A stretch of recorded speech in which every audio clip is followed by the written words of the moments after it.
Oui, on peut s'applaudir d'être là parce que c'est nécessaire d'être là. On peut aussi se désespérer qu'encore une fois, après 25 ans d'une activité comme ça, d'une nuit des sans-abri, qui est là pour dire qu'il faut apporter une attention à la question de l'itinérance, il faut qu'il y ait des actions, il faut qu'il y ait de la solidarité, et c'est encore nécessaire. Non seulement c'est encore nécessaire, mais ce soir, dans 36 autres villes au Québec, l'idée qui a germé à Montréal, que quelques auberges-cœurs ont fait à l'époque, on parlait uniquement d'une nuit des jeunes sans-abri, c'est devenu une nuit des sans-abri et c'est souligné dans 37 villes pour dire qu'il faut agir sur la question. Puis ça, on peut s'en réjouir. On peut s'en réjouir et on peut s'en désoler parce que si ça existe ce soir dans 37 villes, c'est parce qu'il y a un problème. À Montréal, on le voit tous les jours, on le voit tous les soirs. Dans d'autres villes, on nie souvent le problème. Quand on parle d'itinérance à Laval, à Terrebonne, à Joliette, à Gatineau, à Saguenay, même à Québec, à Sherbrooke, à Valleyfield, à Rimouski, souvent, il y a un déni que cela existe. Pourtant, c'est vrai, c'est moins visible, mais ça existe. Beaucoup de gens, parce qu'il n'y a pas de réponse par ailleurs qui sont apportées dans ces régions-là, sont obligés de venir à Montréal. Donc, pourquoi on est ici ce soir? On est ici parce que c'est encore nécessaire, comme je l'ai dit. On est ici parce que l'itinérance, malheureusement, et c'est pas pour me répéter, j'ai dit la même chose l'an dernier et d'autres années, elle est en croissance à Montréal comme dans d'autres villes. Année après année, les grands refuges pour hommes accueillent plus de personnes et beaucoup de monde vont dans les refuges, mais c'est pas tout le monde qui y va. Année après année, soir après soir, à Montréal, les ressources d'hébergement à court et moyen terme pour femmes sans-abri, femmes en difficulté, refusent des femmes faute de place. C'est un drame qui perdure et qui nécessite une action. Est-ce qu'on est ici pour rien? Est-ce que ça donne rien? La réponse, c'est non. On est ici parce que ça donne des résultats de se mobiliser. Ça donne des résultats de se solidariser.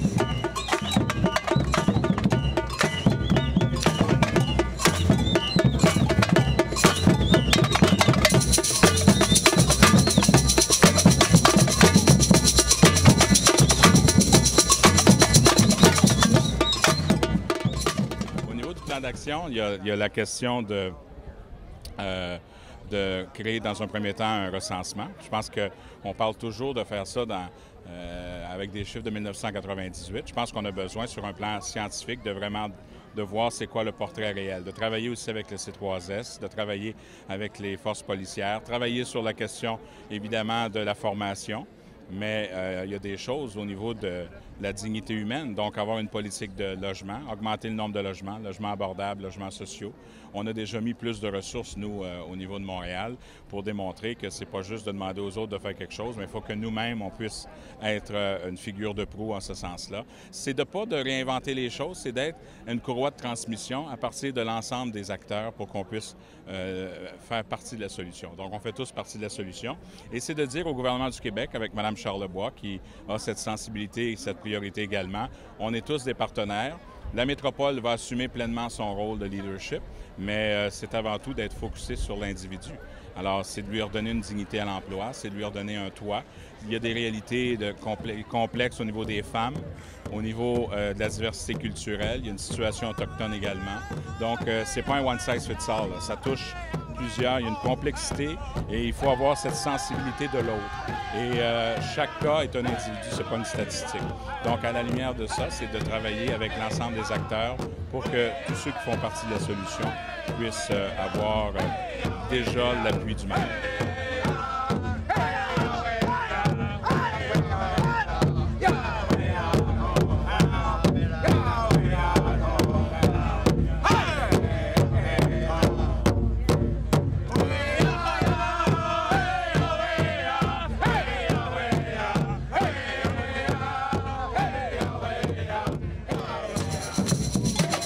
On ne parlait pas beaucoup d'itinérance autochtone. Contrairement à Ottawa, Toronto, Vancouver, Winnipeg, non, c'est un des changements importants qu'on a vu depuis une dizaine d'années, malheureusement.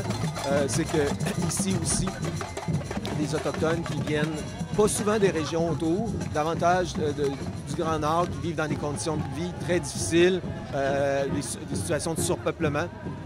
viennent à Montréal, essayer de trouver des services, des fois avoir des services de santé, ou peut-être essayer d'aller à l'école, et souvent vont tomber dans les cracks des réseaux et se ramasser dans la rue. On les voit beaucoup dans le métro à Montréal. Donc c'est un des visages qui a changé. Mais c'est sûr que aussi beaucoup d'Autochtones qui viennent à Montréal, des fois, recherchent peut-être des nouvelles possibilités parce qu'il y a des problématiques en région. Souvent, c'est qu'il manque de logements. On dit souvent qu'il en manque ici à Montréal, mais dans les communautés autochtones, il manque aussi beaucoup de logements. Donc, à la recherche d'un logement ou à la recherche d'un emploi. T'sais, le développement économique, c'est vraiment quelque chose qui est important, mais dans les communautés, des fois, c'est un peu freiné par des vieilles dispositions de la loi sur les Indiens. Mais ça, c'est très politique. Donc, nous, on travaille vraiment avec les individus, avec leurs forces, puis justement leur créativité.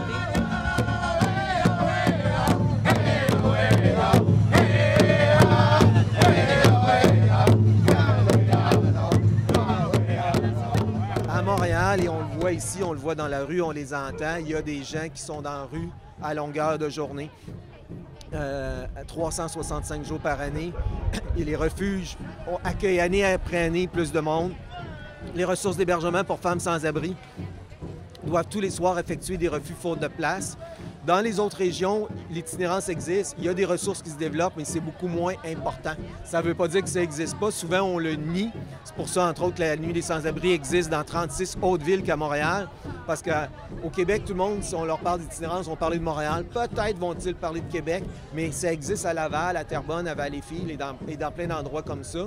Et il doit y avoir des réponses d'apporter là, de l'hébergement, du logement, des services. Parce qu'autrement, tout ce que ça fait, c'est faire en sorte qu'il y a plus de monde dans le centre-sud de Montréal qui viennent là où ils sont concentrés. Nous, on a 103 membres au réseau d'aide aux personnes seules itinérantes. On en a plus d'une cinquantaine qui sont ici dans Sainte-Marie-Saint-Jacques, dans le centre-sud, dans l'arrondissement Ville-Marie.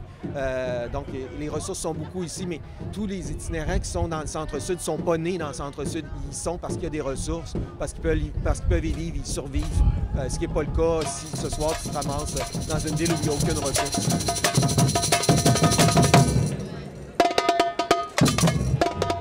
On voit de plus en plus de femmes, mais on le voit difficilement. Parce que l'itinérance des femmes est différente. Les femmes vont utiliser toutes sortes de stratégies pour éviter de se retrouver à la rue parce que c'est plus dangereux, bien évidemment, pour une femme en termes d'agression, de vol, de violence.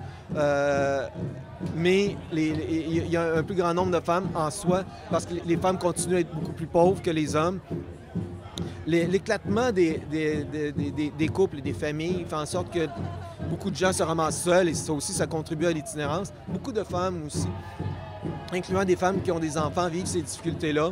Dans certains cas, vont perdre leurs droits avec leurs enfants. Donc, il y a des très grandes difficultés qui sont vécues par les femmes. Dans certains cas aussi, des femmes sont dans des situations personnelles qui va faire en sorte que c'est les hommes qui vont s'occuper des enfants.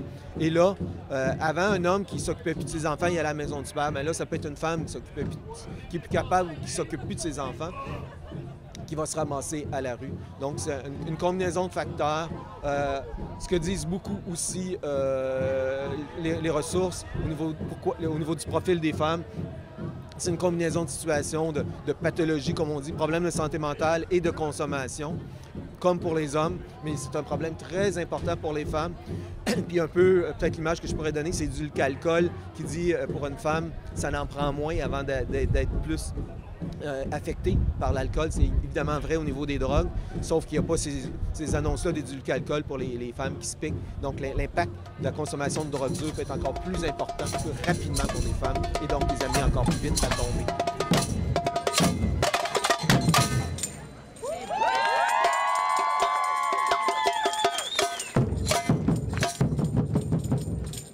Ça fait 26 ans que je suis à la Maison Tangente et je peux vous dire que quand j'ai commencé là, on avait des petits rockers comme tel, des frocs de cuir, tout ça, donc qui avaient une grosse image.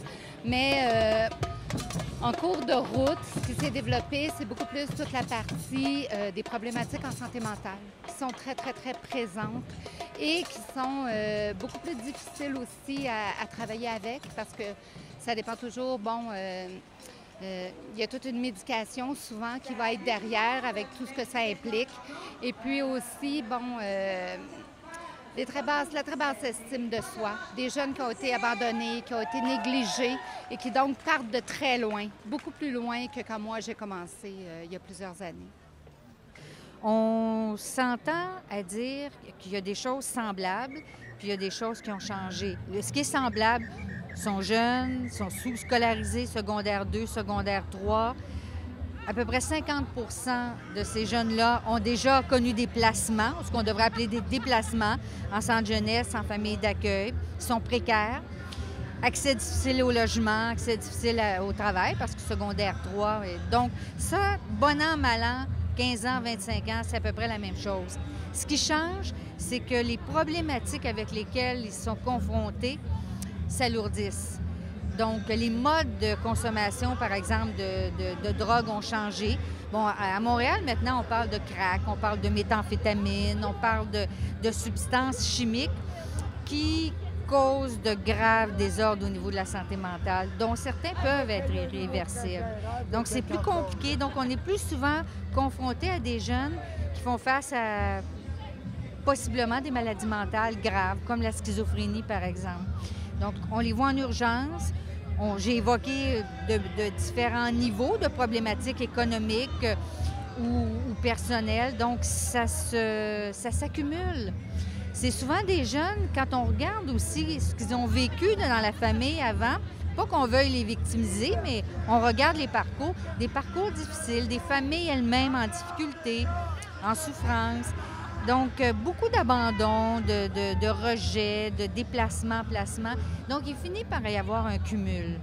Est-ce que ça veut dire que c'est des conditions qui vont mener en droite ligne à l'itinérance? Pas forcément. Mais quand on regarde en arrière, on voit ça dans le parcours de ces jeunes, que ce soit des jeunes filles ou des jeunes garçons. Donc, quand ils partent de chez nous, qui s'en vont en logement, qui peuvent avoir quelqu'un qui les accompagne là-dedans, quand ils ont des difficultés, c'est ce qui leur permet de se maintenir en logement et de maintenir leur emploi et donc de continuer d'avancer au lieu de se décourager à la première catastrophe qui se passe et de tout abandonner.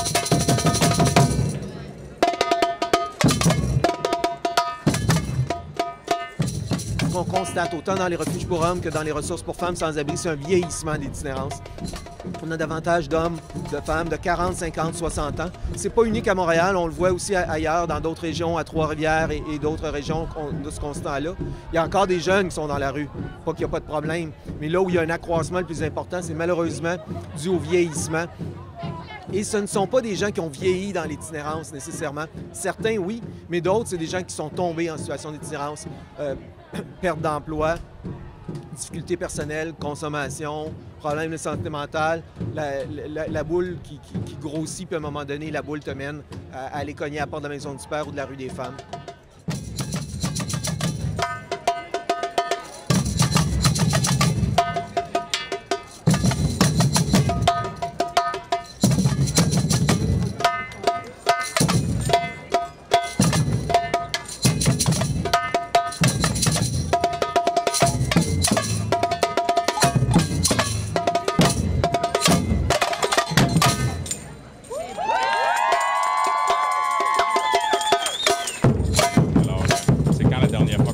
Leur nom, comment ça va, puis dire écoute, je t'aime.